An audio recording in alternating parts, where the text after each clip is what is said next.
الرجيم بسم الله الرحمن الرحيم الحمد لله رب العالمين وصلى الله على سيدنا محمد وعلى آله وصحبه وسلم. La louange est à Allah, le Seigneur des mondes, que Allah honore et élève davantage en degré le prophète Muhammad sallallahu alayhi wa sallam. On demande à Allah Ta'ala que les invocations des anges les plus vertueux lui soient accordées. On demande à Allah Ta'ala qu'il nous augmente en connaissance, qu'il nous rappelle ce dont nous avons oublié et qu'il nous préserve de l'état des gens de l'enfer. Amin. Et nous lui demandons l'intention sincère, parfois et par recherche, de son agrément. Donc dans la suite du chapitre de l'apostasie, c'est ce qui annule, corrompt ou rompt l'islam de la personne. Donc celui qui tombe dans un cas d'apostasie n'est plus musulman selon le jugement de Allah. On se rappelle que l'apostasie peut avoir lieu soit par une mauvaise croyance, soit par un acte, ou soit par une parole. En d'autres termes, il y a des paroles qui annulent l'islam de la personne. Il y a des actes qui annulent l'islam de la personne et il y a des croyances qui annulent l'islam de la personne. Nous étions donc dans le chapitre de la croyance, c'est-à-dire quels sont quelques exemples, quels sont les exemples qui annuleraient l'islam de la personne par la croyance. Donc il y a démentir un messager, le déprécier ou utiliser un diminutif de son nom par dénigrement. Donc,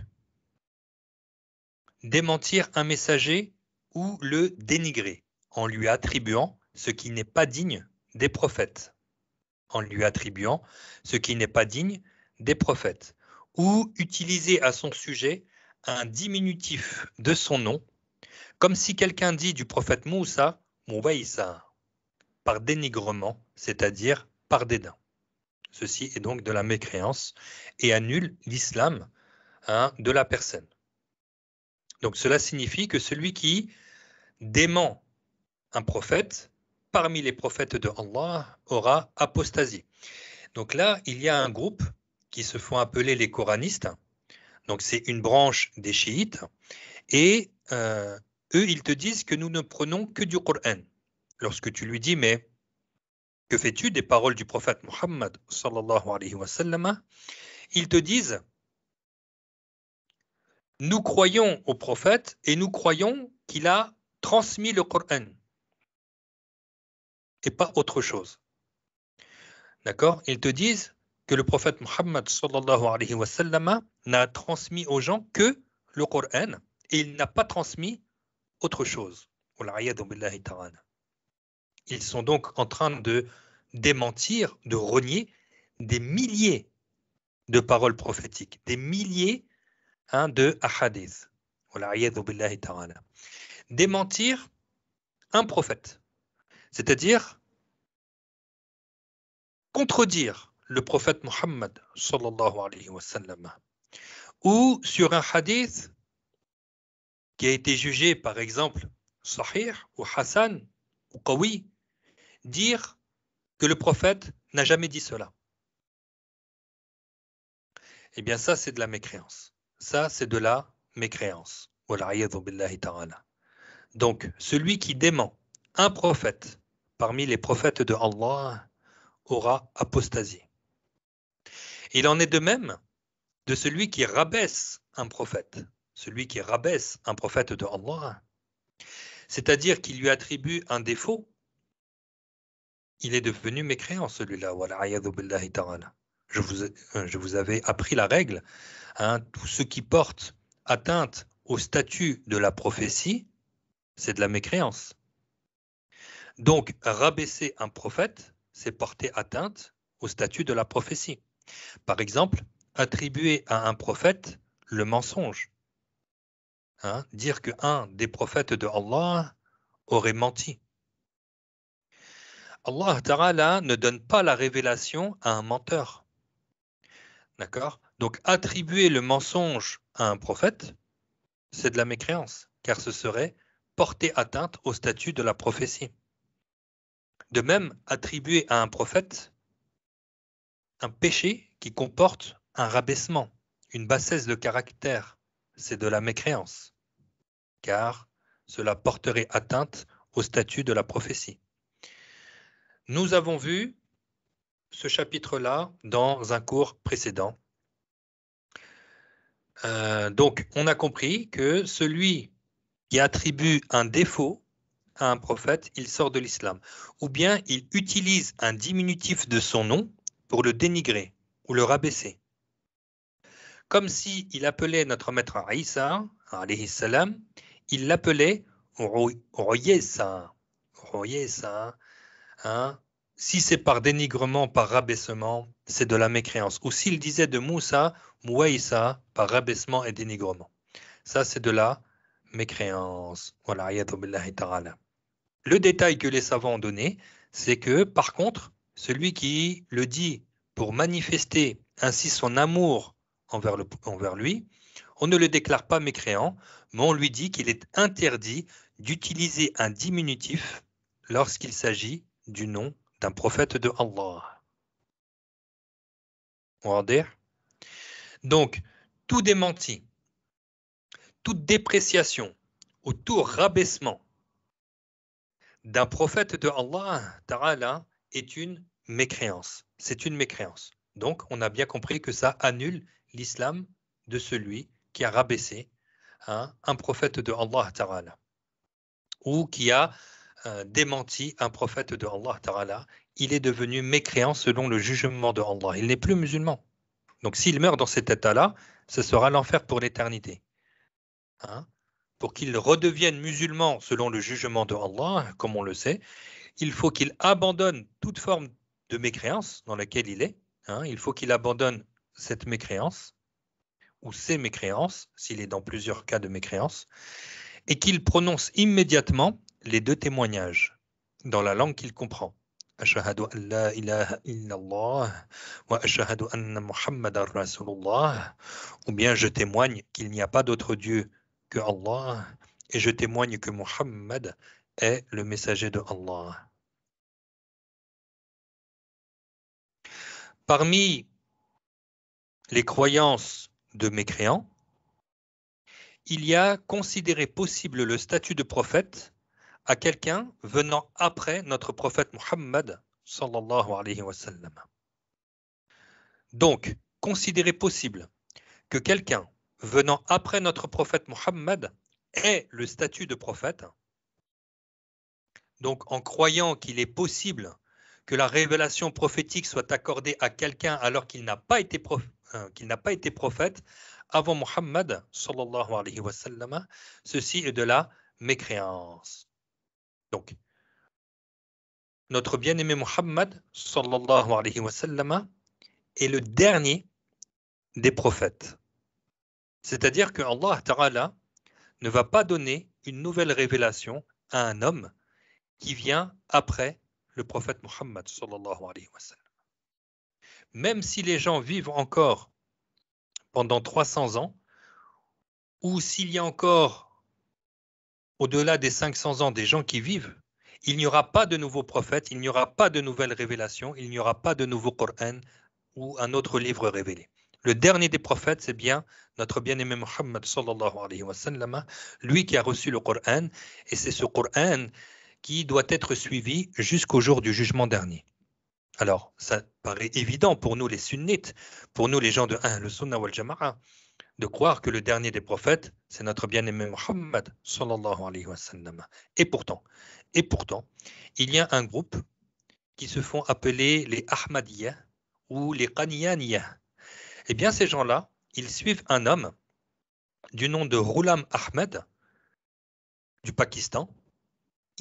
Allah Ta'ala nous en a débarrassé il y a un peu plus de 100 ans. Cet homme, Ghulam Ahmed, s'est prétendu être prophète. Soi-disant, ses élèves, ses disciples ont dit qu'il est un nouveau prophète sous l'ombre du prophète Muhammad sallallahu alayhi wa sallam. Donc selon eux, Ghulam Ahmed est un prophète. Et Ghulam Ahmed a dit que lui était prophète, et que ses descendants aussi seraient des prophètes. Car pour eux, ils n'ont pas pour croyance que le dernier des prophètes, c'est Mohammed, sallallahu alayhi wa sallam. J'ai même débattu avec plusieurs d'entre eux, et ils attribuent même la prophétie à Socrate, à des gens qui sont complètement loin de l'islam, mais quand même, ils lui attribuent la prophétie. Et ils te disent, mais prouve-moi que Socrate n'était pas un prophète. Hein? Vous voyez leur degré de stupidité, d'ignorance et de stupidité. Alors, notre bien-aimé Mohammed sallallahu alayhi wa sallam a dit wa khutima biya nabiyyun, c'est-à-dire que l'envoi des prophètes a été scellé par moi. C'est ce qu'il a dit le prophète Mohammed sallallahu alayhi wa sallam. Wa khutima biya nabiyyun. Hein? Ce qui signifie l'envoi des prophètes a été scellé par moi. Donc, le prophète Mohammed sallallahu alayhi wa sallam lui-même nous a appris qu'il n'y aura plus après lui de nouveaux prophètes. Mais eux, comment ils ont compris, soi-disant, comment ils interprètent ce hadith? Ils ont dit wa khutima biya nabiyyun, c'est-à-dire dans le sens que le prophète Mohammed sallallahu alayhi wa sallam, il embellit les prophètes, car c'est lui le meilleur d'entre eux, il embellit les prophètes, tout comme la bague embellit le doigt. Et si tu mets une main, ça va, si tu mets une bague, si tu mets une bague, ça va embellir ta main. Eh bien, eux, ils ont soi-disant interprété ce hadith par le fait que le prophète Mohammed sallallahu alayhi wa sallam embellirait la prophétie sans pour autant dire qu'il est le dernier d'entre eux.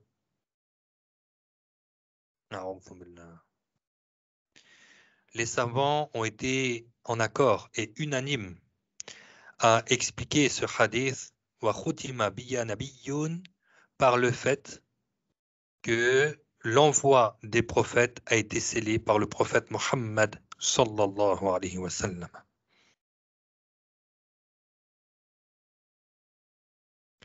Et ils ont été en accord à dire que celui qui considère possible le statut de prophète à quelqu'un venant après notre prophète Mohammed sallallahu alayhi wa sallam est un mécréant. Ce n'est pas un musulman. Celui-là est un kafir. C'est un mécréant. Ce n'est pas un musulman. Il ne fait pas partie de la communauté du prophète Mohammed sallallahu alayhi wa sallam. Cela veut dire que devient mécréant celui qui a cru qu'il est possible qu'un prophète vienne après Mohammed sallallahu alayhi wa sallam, c'est-à-dire que la révélation de la prophétie descende sur lui alors qu'il n'a pas été prophète avant Mohammed sallallahu alayhi wa sallam. Pourquoi il y a eu ce détail? Pourquoi les savants ils ont donné ce détail? Parce que notre maître Isa alayhi salam, il était prophète avant le prophète Mohammed sallallahu alayhi wa sallam. Et on sait que parmi les grands signes annonciateurs de la fin des temps, c'est que notre maître Isa, il redescendra sur cette terre, il reviendra sur cette terre. Et il a toujours le statut de prophète, le prophète Isa. Mais lui, il a reçu la révélation avant le prophète Mohammed sallallahu alayhi wa sallam. Et notre maître Isa alayhi salam, lorsqu'il va venir, il y aura la prière qui sera dirigée par l'imam Mahdi. C'est un grand saint, l'imam Mahdi. Et lui, notre maître Isa, il va être ma'moum dans cette prière. C'est-à-dire, il va prendre pour imam l'imam Mahdi, au point que les gens vont dire, mais comment un prophète va suivre un wali dans la prière? Mais ça sera que pour cette prière-là. Que pour cette prière-là, pour montrer aux gens que notre maître Isa alayhi salam, pour qu'il montre aux gens qu'il va suivre les lois du prophète Mohammed sallallahu alayhi wa sallam. Hein, il ne viendra pas avec des nouvelles lois, le prophète Isa alayhi salam. Là, il va suivre les lois du prophète Mohammed sallallahu alayhi wa sallam durant les 40 années qu'il va vivre sur cette terre. Hein, il restera 40 ans. Donc, c'est pour cela que les savants, ils ont précisé, hein, c'est-à-dire que la révélation de la prophétie descend sur lui alors qu'il n'a pas été prophète avant Mohammed. Donc, est exclu le prophète Isa, par exemple. Il en est de même, donc devient mécréant, celui qui doute à ce sujet, comme s'il se disait qu'il est possible qu'un tel ait reçu le statut de prophète. Ne serait-ce que douter sur cette question-là, c'est de la mécréance. Vous avez tous entendu parler de Moussaïlima al-Kadhab au temps du prophète Mohammed sallallahu alayhi wa sallam, durant le vivant du prophète Mohammed sallallahu alayhi wa sallam. Moussaïlima, qui était très loin de Mecca, Moussaïlima s'est prétendu aussi être prophète. Il a prétendu aussi avoir reçu la révélation. Et malheureusement, beaucoup de musulmans qui étaient musulmans à l'époque ont apostasié en croyant en ce Moussaïlima. Hein? Et c'est au temps de Abu Bakr as-Siddiq, radiallahu anhu, qu'il a envoyé une armée musulmane, pour combattre justement ces apostats qui ont suivi Moussaïlima al-Kadhab. Donc après cette bataille, ceux qui restaient encore en vie sont revenus à l'islam, hein, sont revenus à la vérité. Mais il y a eu beaucoup de gens qui sont morts apostats. Hein. Pourquoi? Parce que le dernier des prophètes, c'est bien le prophète Muhammad sallallahu alayhi wa sallam. Alors aussi, vous avez entendu parler d'une de ces branches aussi de chiites qui ont prétendu dire aussi que l'imam Ali ibn Abi Talib aurait reçu la révélation. Hein, ça aussi, c'est de la mécréance. Hein, certains de parmi eux, ils disent que l'ange Jibril se serait trompé. Au lieu de donner la révélation à Ali, il l'aurait donné à Muhammad. Donc, il se serait trompé. Hein, c'est des mécréants sans aucun doute. Une autre branche des chiites, c'est que eux, ils disent que la révélation a été descendue et sur Muhammad et sur Ali. Ça aussi, c'est des mécréants. D'accord? Hein, les chiites, ils se sont divisés en plus de 20 branches. Et il y a ces Ahmadiyya qui suivent cet homme, Ghulam Ahmed. Vous savez,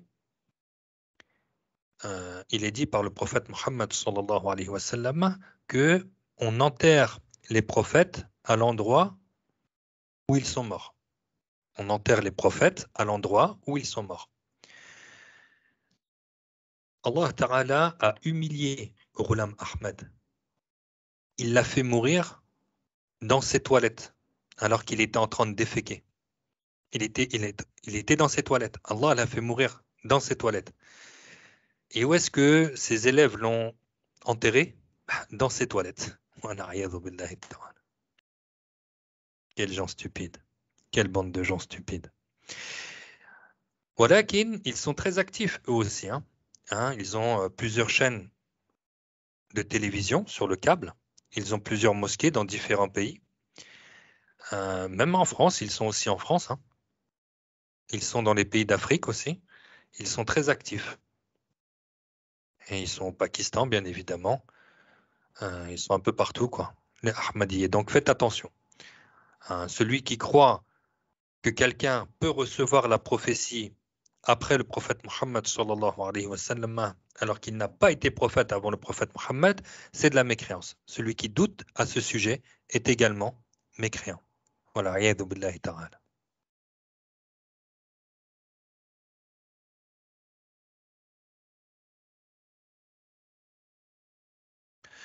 Donc, on a fini à donner quelques exemples de mécréance par la croyance.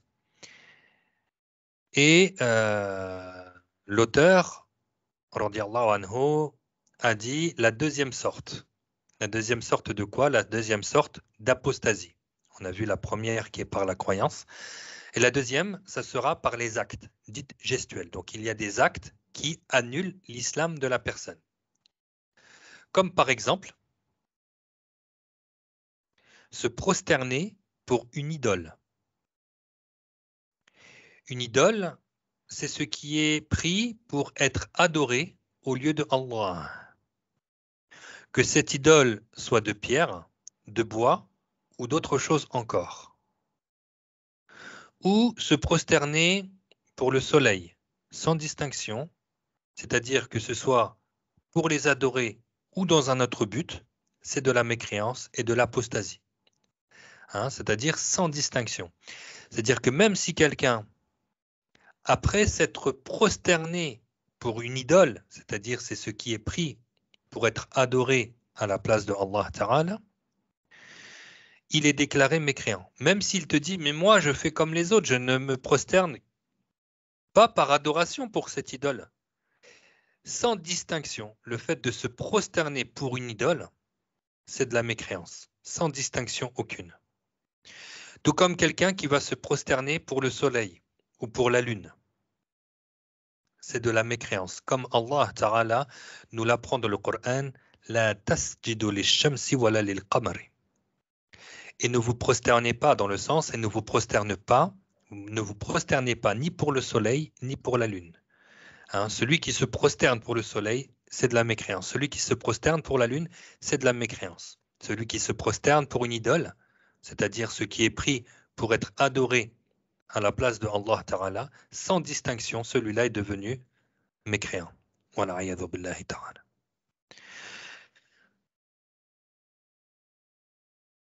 Maintenant, si c'est pour une autre créature, d'accord, se prosterner pour une autre créature, si c'est pour adorer cette créature, c'est de la mécréance.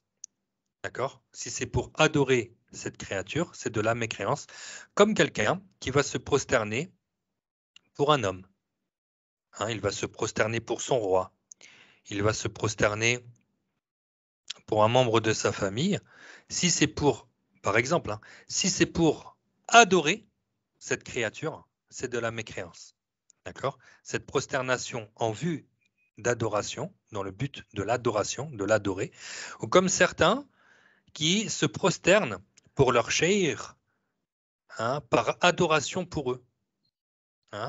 Ils vouent une adoration pour cet être humain. Bien ça, c'est de la mécréance. D'accord? Quant à se prosterner, alors je reprends le texte. Alors que se prosterner pour un être humain, ici il y a un détail. Si c'est dans le but de l'idolâtrer, tout comme le font certains ignorants en se prosternant pour leur cheikh, qui se prétendent soufis, c'est-à-dire lorsqu'ils se prosternent pour adorer leur cheikh, à ce moment-là, c'est de la mécréance. C'est ce qu'on a expliqué. Se prosterner pour une créature en vue de l'adorer, dans le but de l'adorer, c'est de la mécréance. Alors, lorsqu'il donne cet exemple de ceux qui se prosternent pour leur cheikh, qui se prétendent soufis, donc ils se prosternent pour adorer leur cheikh, on a dit que ça c'est de la mécréance. Mais ce n'est pas les vrais soufis qui font ça. Ce sont les prétendus soufis.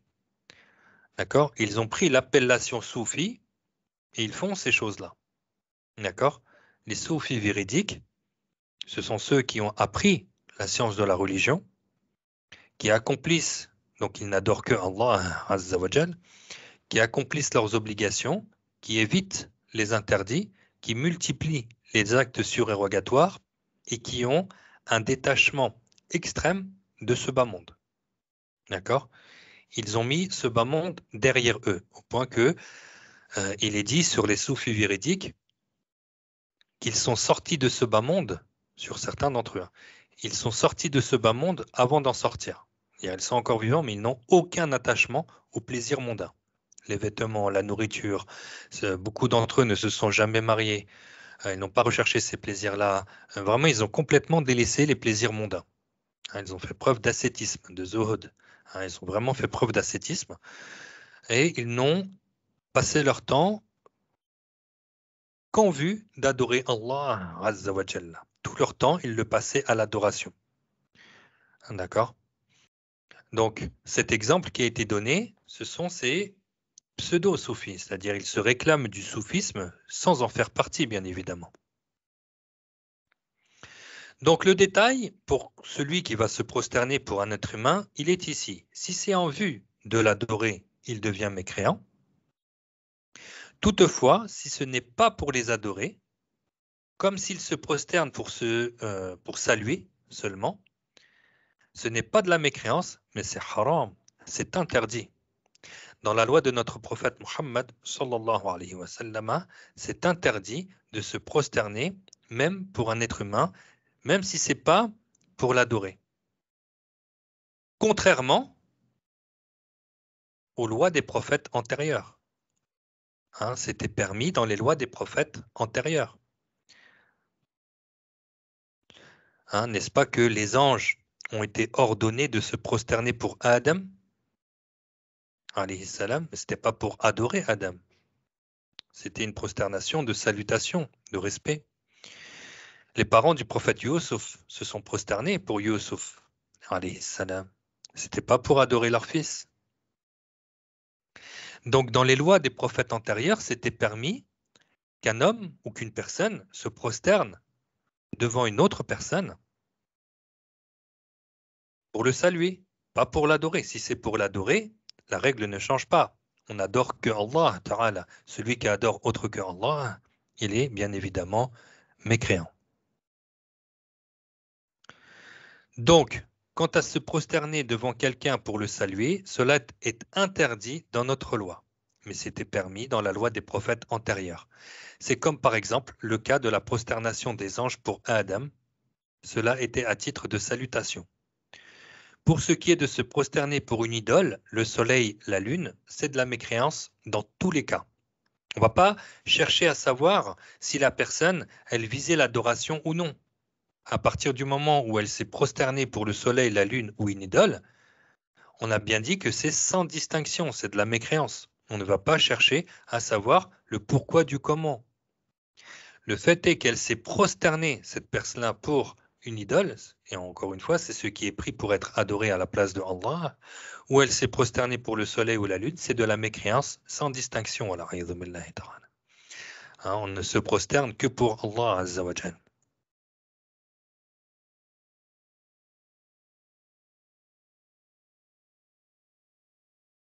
N'est-ce pas que,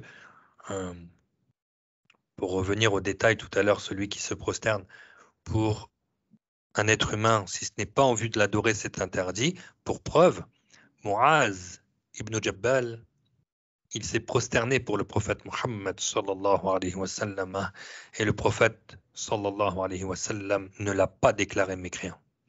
Mais il lui a appris que c'était interdit dans sa loi.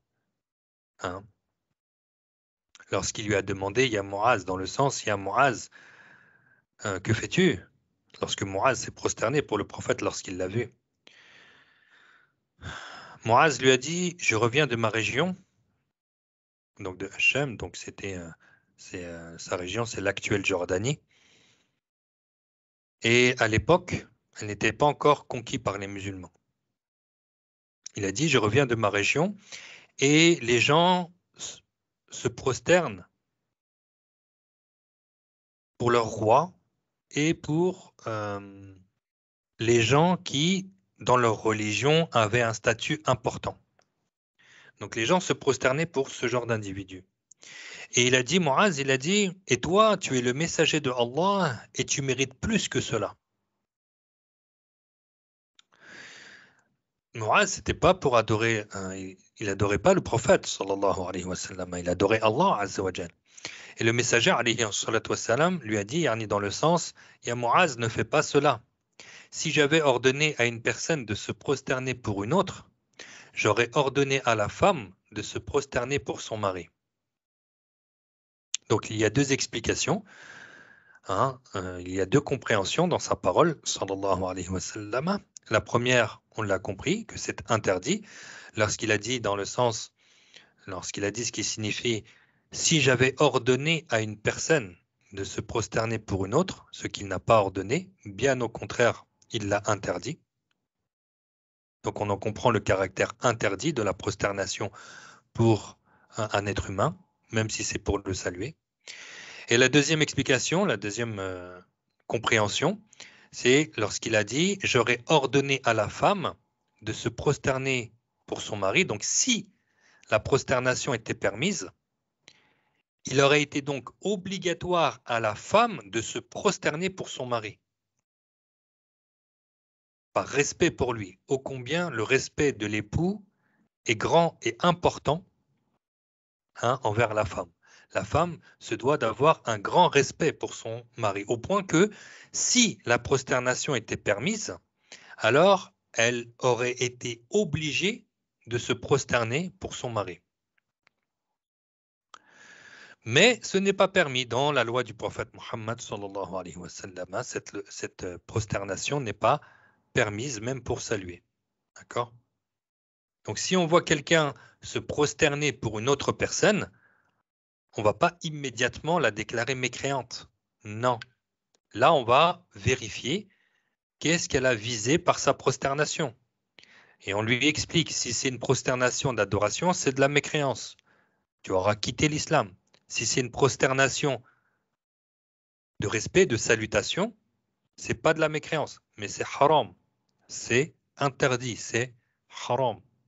Donc est menacé du châtiment, est menacé du châtiment de Allah, celui qui le fait. Wader, est-ce que c'est clair? Je résume. Se prosterner pour une idole, qu'elle soit faite de pierres précieuses, de bois, de fer ou autre. Se prosterner pour une idole, c'est de la mécréance sans distinction. Se prosterner pour le soleil ou pour la lune, c'est de la mécréance sans distinction. Se prosterner pour une autre créature en vue de l'adorer, c'est de la mécréance. Si c'est pas en vue de l'adorer, comme se prosterner pour un être humain, si c'est pas en vue de l'adorer, si c'est par respect, par salutation, ce n'est pas de la mécréance, mais c'est haram, c'est interdit. Parmi les actes qui annulent l'islam de la personne, il y a le fait de jeter aux ordures le mushaf ou une feuille comportant un passage du Coran, un nom honoré ou une citation du hadith ou toute autre science de la religion. Donc c'est clair. Quelqu'un qui jette le Coran, le mushaf, il le jette à la poubelle, dans les ordures, ou dans un endroit répugnant comme les toilettes, encore une fois, sans distinction, il est devenu mécréant. On ne va pas lui demander qu'est-ce qu'il a voulu viser par son acte. Pourquoi? Parce que son acte en lui-même, cet acte-là, montre un rabaissement. Ça signifie clairement un rabaissement de jeter le Coran à la poubelle. La personne sait que c'est le Coran, c'est grave ça, et elle le jette à la poubelle. Ou bien, on a vu des vidéos de provocateurs qui prennent le Coran et ils urinent dessus, ou ils crachent dessus, ou ils le déchirent et ils le jettent par terre. Mais tout ça, ce sont des actes de mécréance, sans aucun doute. On ne va même pas douter là-dessus. D'accord? On ne doute même pas, c'est de la mécréance qui est claire et apparente. Donc si quelqu'un était musulman et il se met à faire un de ces actes-là, il n'est plus musulman selon le jugement de Allah. Ou bien quelqu'un qui va piétiner sur le Coran, il va marcher sur le Coran. Et moi j'ai vu ça de mes yeux. Où est-ce que j'ai vu ça? À la Mecque. Dans la mosquée. Le Masjid al-Haram. Dans la mosquée, j'ai vu ça.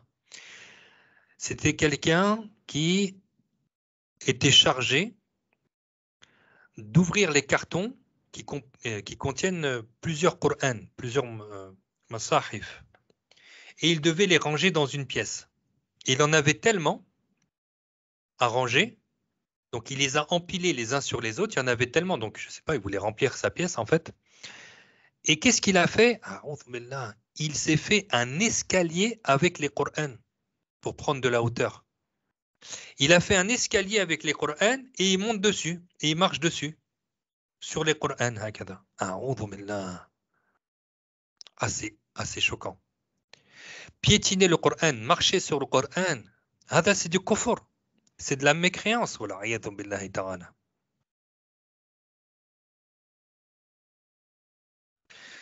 Je vous avais déjà dit dans un cours que l'ignorance est une honte. Et il faut bannir la honte de l'ignorance. L'ignorance est une honte.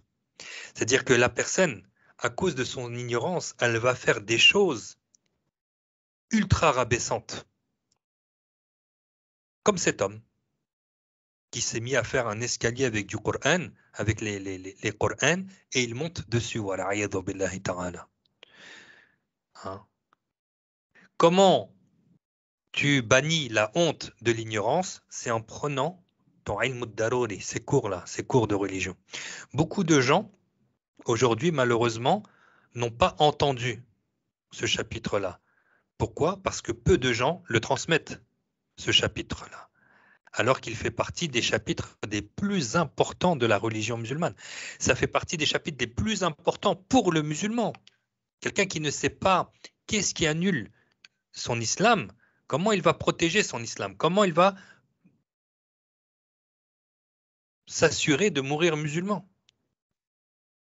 Le chapitre de l'apostasie, c'est un chapitre qui se retransmet depuis 14 siècles. C'est pas nouveau. C'est pas un nouveau chapitre. Les savants, que ce soit les Hanafites, les Malikites, les Shafi'ites, les Hanbalites et autres, ils ont fait beaucoup de livres sur ce chapitre-là, le chapitre de l'apostasie. Nous, on extrait quelques exemples.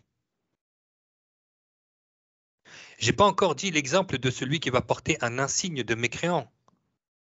Hein, comme par exemple, il va porter une croix ou un insigne les croix des chrétiens ou un insigne spécifique des mécréants.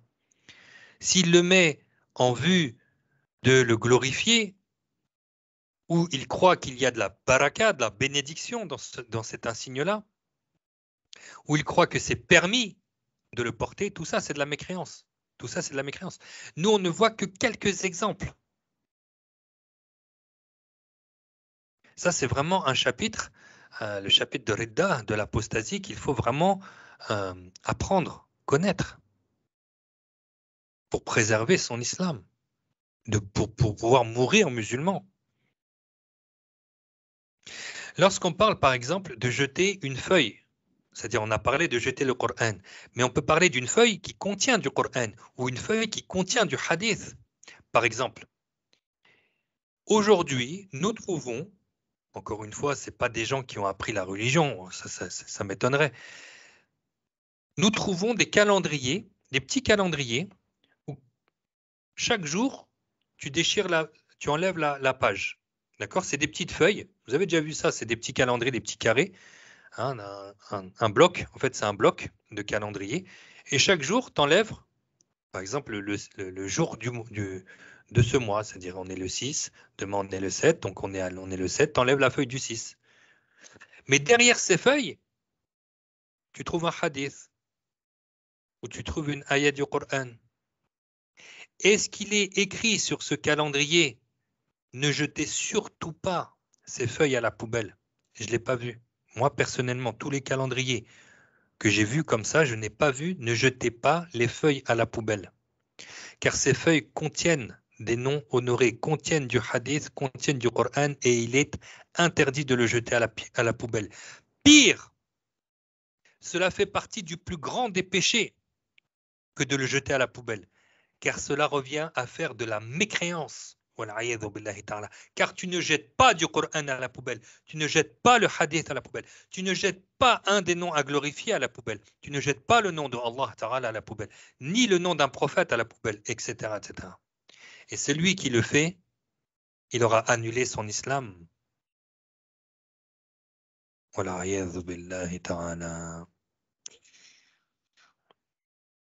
est dans une époque catastrophique. Il y a des moyens, des méthodes pour se débarrasser correctement de ces feuilles. Alors ça peut être aussi tes propres feuilles sur lesquelles tu prends tes notes. D'accord? Si tu écris un hadith ou une ayat du Coran ou tu écris le nom de Allah ou un des noms à glorifier, tu ne le jettes pas à la poubelle non plus. D'accord? Tu ne le jettes pas à la poubelle. Une des méthodes qui est à prendre en considération, c'est de séparer les lettres du mot. D'accord? Par exemple, s'il y a écrit Dieu, D majuscule, I, E, U. Si tu découpes le D, d'accord, la lettre D, tu vas te retrouver avec un morceau de feuille où il y a la lettre D. Si tu la jettes à la poubelle, il n'y a pas de conséquence. Et de l'autre côté, tu vas te trouver avec une feuille où il y a marqué IEU. Ça n'a aucun sens, ça, IEU. Tu le jettes à la poubelle et il n'y a aucune conséquence. C'est-à-dire qu'on découpe les lettres du mot, de sorte que lorsque tu vas jeter à la poubelle ces feuilles, ça ne veut absolument rien dire. Ce mot n'a aucun sens, en fait. C'est pas comme si tu jetais le nom en entier, Dieu. Là, tu n'as pas le droit. Une autre méthode pour te séparer de ce genre d'écriture, ça peut être un livre par exemple, eh bien tu peux brûler, c'est-à-dire tu prépares un feu et tu enlèves les feuilles de ce livre, d'accord, et tu les mets dans le feu, d'accord. Donc le feu va consumer la feuille, va consumer les écritures, d'accord, et tu mets feuille, ou bien tu mets voilà, tu te sépares de ce livre-là en le brûlant. Et à la fin, tu t'assures, tu vérifies qu'au niveau des cendres, il n'y a plus rien d'écrit. Parce que des fois, tu peux avoir la feuille qui est brûlée, mais il y a encore des écritures dessus. Ça, faut faire attention. D'accord? Tu éparpilles les cendres. D'accord? Tu éparpilles bien les cendres. Donc, si par exemple, c'est un livre qui contient de la mécréance, d'accord? C'est un livre qui contient de la mécréance. On y trouve à l'intérieur ce qui est contraire au tawahid. Par exemple, hein, ils te disent que Allah Ta'ala, c'est un être humain ayant une image, ayant un visage, des mains, des yeux, un pied, etc. Donc ce livre-là, tu ne vas pas le garder et surtout, tu ne vas pas le donner. D'accord? Pour pas que les gens s'imprègnent de cette mécréance. Donc toi, tu vas te débarrasser de ce livre-là. Eh bien voilà, tu ne vas pas le jeter à la poubelle, tu vas t'en débarrasser d'une manière digne. D'accord? Comme on l'a expliqué. Et surtout, on ne le jette pas à la poubelle. Voilà, sinon, ça serait annuler son islam. Rappelez-vous, hein, quelqu'un qui tombe dans l'apostasie, comme on l'a déjà expliqué, il aura annulé toutes ses bonnes récompenses, toutes ses bonnes œuvres seront annulées, toutes ses hasanettes seront annulées. Il n'aura plus aucune hasanette. Et il est obligatoire qu'il revienne à l'islam en prononçant les deux témoignages, hein, et recommencer à œuvrer, enfin continuer à œuvrer pour multiplier les actes d'adoration pour récupérer des hasanat. Et tout ce qu'il a fait auparavant, il n'a plus rien.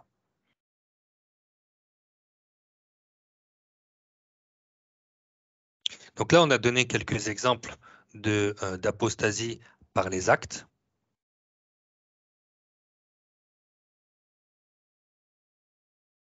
Il y en a d'autres, hein. Il y en a d'autres parce que les savants, ils ont donné une règle. Ils ont donné une règle, ils ont dit, la règle donnée est la suivante. Si un musulman fait un acte et que cet acte ne provient que d'un mécréant, ce n'est pas un acte qui est habituellement fait par un musulman. C'est un acte que seul le mécréant fait, alors cet acte fait sortir le musulman de l'islam. Cet acte fait sortir le musulman de l'islam. D'accord?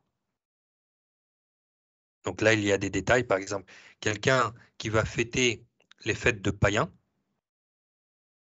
c'est des fêtes qui sont spécifiques aux païens, comme Noël, hein, ce que les chrétiens ils appellent Noël. Ça, c'est une fête de païens. Celui qui le fête, hein, c'est de la mécréance. Il va fêter les fêtes des juifs, ou il va fêter les fêtes des bouddhistes, hein, ou autre que cela. En tant que musulman, n'aie pas de gêne, n'aie pas de crainte, n'aie pas de peur, ne crains que Allah Ta'ala. D'accord? Si quelqu'un te dit joyeux Noël, mais dis-lui, moi je suis musulman, je ne suis pas chrétien. Le musulman fête les fêtes musulmanes. Il ne fête pas les fêtes des juifs, il ne fête pas les fêtes des chrétiens, il ne fête pas les fêtes des bouddhistes ou autre que cela. Le musulman ne fête que les fêtes musulmanes. Yani, sois intègre, hein, Sois intègre, yani, dans ta religion. N'aie pas de honte, n'aie pas de crainte. Personne ne va te faire quoi que ce soit, hein, si tu donnes cette réponse. Il n'y a aucun problème. Regardez. Pas comme certains qui te disent d'accord, mais d'accord, alors ouais, mais quand même, oui, mais on est en France, viens faire Noël avec nous. Ah, bon, ok, d'accord. C'est quoi ça? C'est quoi ça? Le musulman, comme on l'a déjà dit, il a une foi ferme, forte, catégorique. D'accord? Euh, il ne va pas annuler sa religion, son islam pour des kuffars, pour des mécréants. Voilà, a'yadhu billahi ta'ala. Faites attention à ça. Faites attention. Il y a beaucoup de gens, je vois, qui se laissent avoir, au point que certains d'entre eux, carrément, ils mettent des sapins de Noël chez eux.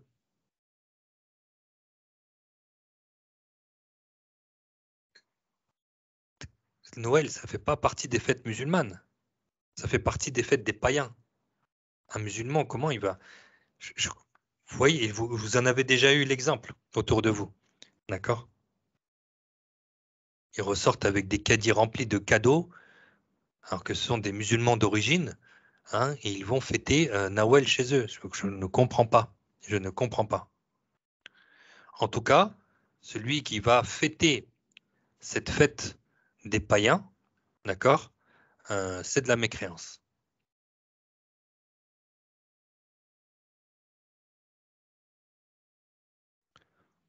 Quand tu as fêté les anniversaires, je donne ce détail, quand tu as fêté les anniversaires, c'est haram. C'est interdit dans notre religion, mais c'est pas de la mécréance, d'accord?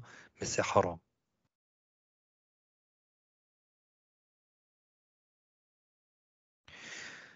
Donc, vous voyez, il y a encore beaucoup d'actes encore, mais on ne peut pas. C'est pour ça que le cheikh, il a dit chaque sorte se ramifie en de branches nombreuses. Chaque sorte, c'est-à-dire que ce soit par la croyance, par les actes ou par la parole, chaque sorte se ramifie en de branches nombreuses. Donc nous rentrons dans la troisième sorte, hein, parmi les sortes de mécréances, et c'est par les paroles. Alors, les paroles, elles sont très très nombreuses et on ne peut les énumérer de manière exhaustive. On ne peut pas toutes les citer.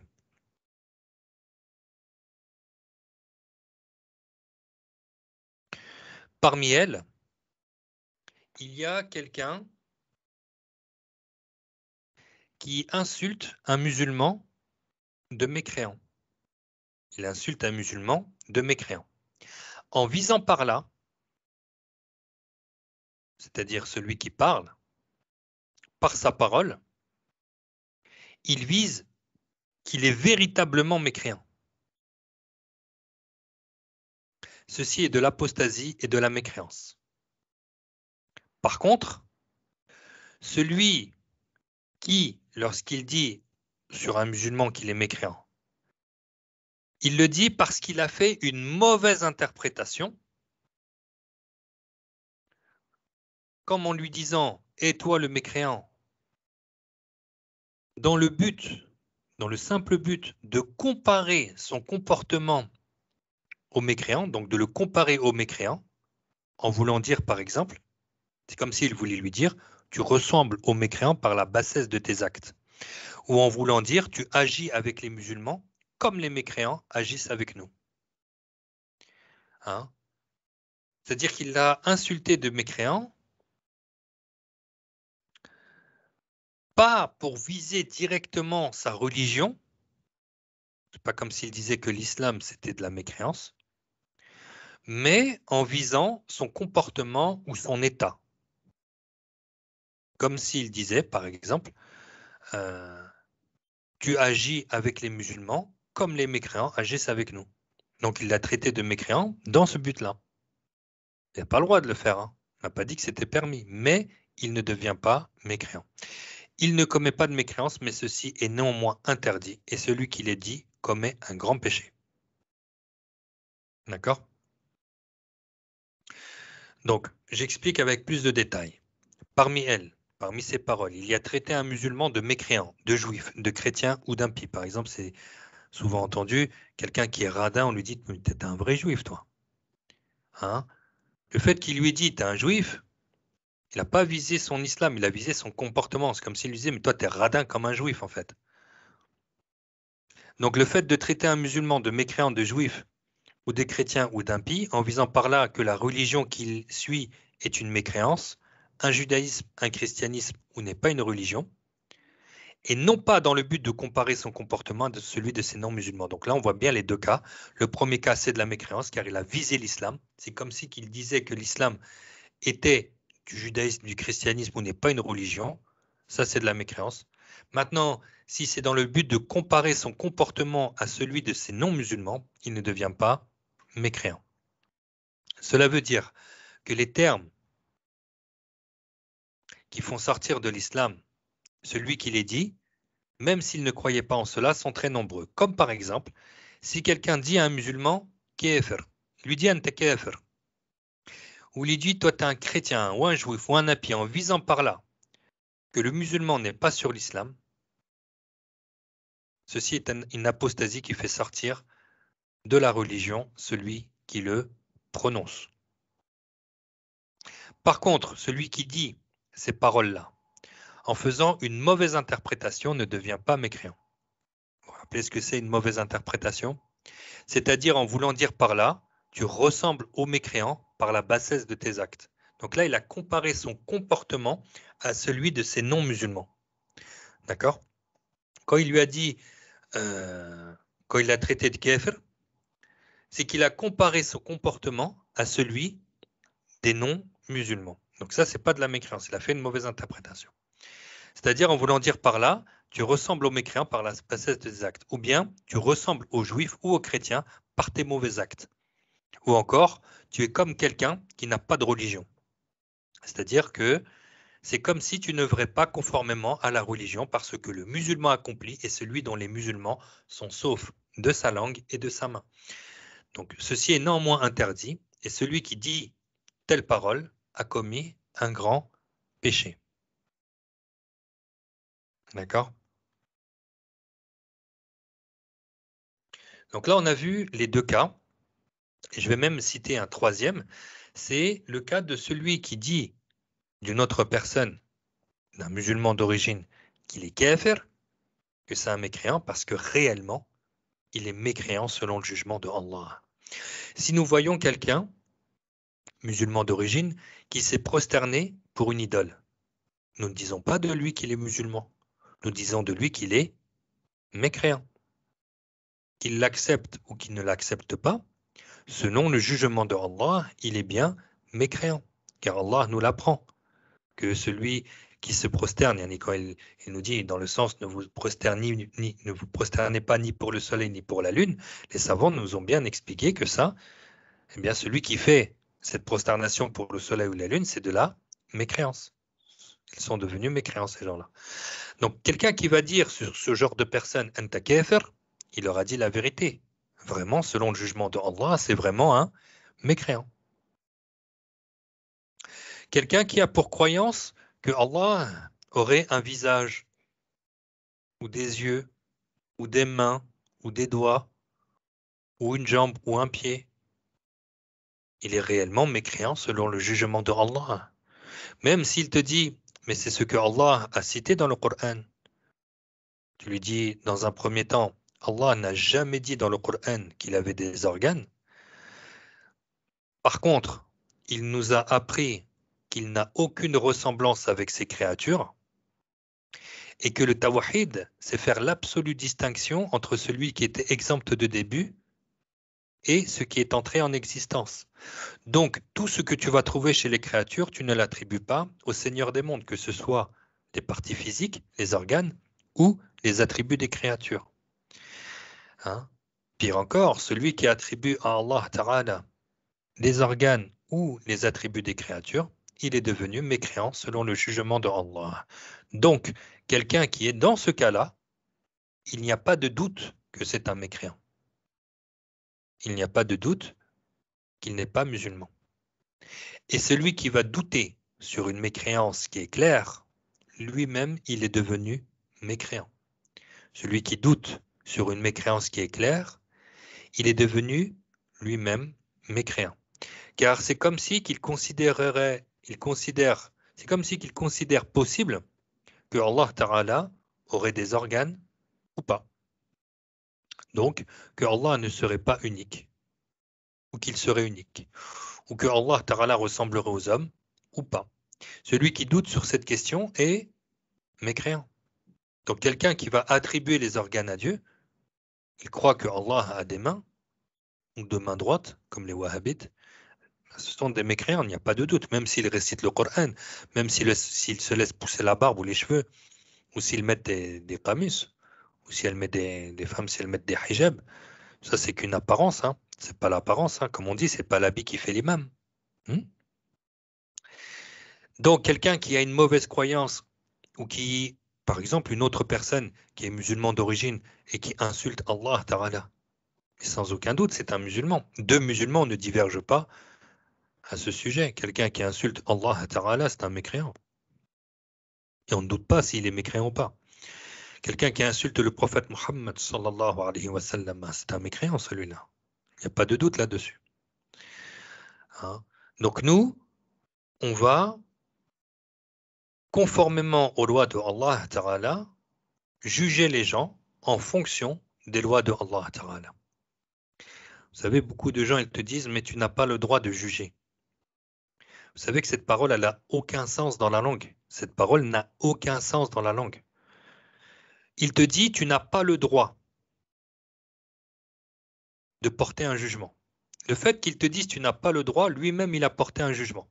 C'est comme s'il te dit tu n'as pas le droit de porter un jugement sur le fait de porter un jugement. Je vous ai dit, ça n'a aucun sens. Il te dit tu n'as pas le droit de juger. Mais lui-même, il a jugé entre avoir le droit ou ne pas avoir le droit. Vous voyez? Donc cette parole n'a aucun sens. De deux, nous allons juger les gens dans ce bas monde en fonction des lois de Allah. N'est-ce pas que quelqu'un qui a volé, il a volé un bien qui a une valeur de plus d'un quart de dinar d'or pur à partir de son lieu sûr. N'est-ce pas qu'il y a une peine légale que le gouverneur hein, doit appliquer, la peine légale sur ce voleur? Donc si on n'aurait pas le droit de juger les gens, bah, les lois de Allah Ta'ala seraient devenues caduques. Que celui qui a tué, il y a une peine légale à appliquer sur celui-là. Que celui qui a bu de l'alcool, il y a une peine légale à appliquer sur celui-là.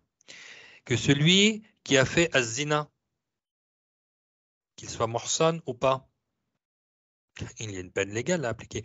Je vous ai dit, quelqu'un qui te dit on n'a pas le droit de juger, déjà sa parole n'a aucun sens, et ça serait remettre en question toutes les lois de Allah Ta'ala, qu'elles seraient caduques.